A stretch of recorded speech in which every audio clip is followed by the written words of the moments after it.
आगे बड़े खबर शामिल करते हैं टीएमपी न्यूज़ चैनल के स्टूडियो से। गुजरात सिटी रिपोर्टर शेख शहबाज की रिपोर्ट के मुताबिक डंगा अमरा कलां में शानदार कबड्डी मैच का इनेकाद। डंगा अमरा कलां में एक यादगार और शानदार कबड्डी मैच का इनेकाद किया गया, जिसके हर दिल अजीज शख्सियत मेहमान खुसूसी सरदार आला कबीला doctor Amin Ali Azhar global central family coordination system थे। मेहमान खुसूसी के ग्राउंड पहुंचने पर वालिहाना इस्तकबाल किया गया। ढोल की थाप पर तलाई माला पहनाई गई, फूल निछावर किए गए, तालियों की गूंज से फिजा मुअत्तर हो गई। इस मौका पर सदर अल शेख तंजीम ज़िला गुजरात बऊ फैसल मुजफ्फर साहब, चेयरमैन भट्टी इत्तेहाद पाकिस्तान कमर जमान भट्टी और ठेकेदार नासिर महमूद भी हमरा थे। इस्तकबाल करने वालों में मास्टर तनवीर अहमद भट्टी, मोहम्मद इकबाल भट्टी, फैज़ अहमद भट्टी, मोहम्मद आज़म भट्टी और ज़फ़र भट्टी शामिल थे, जिन्होंने मेहमानों की शानदार अंदाज में मेज़बानी की।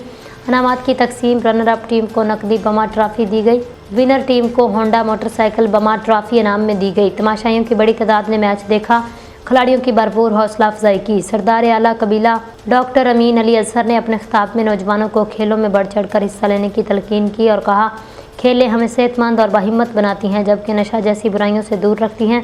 आखिर में फैज़ अहमद भट्टी ने तमाम मेहमानों की पुरतकल्लुफ़ खानों से तवाज़े की। भट्टी बरादरान अमरा कलां हर साल ये कबड्डी मैच मुनक्किद करते हैं ताकि नौजवानों को मस्बत सरगर्मियों की तरफ राग़िब करें और खेलों को फ़रोग़ दे सकें।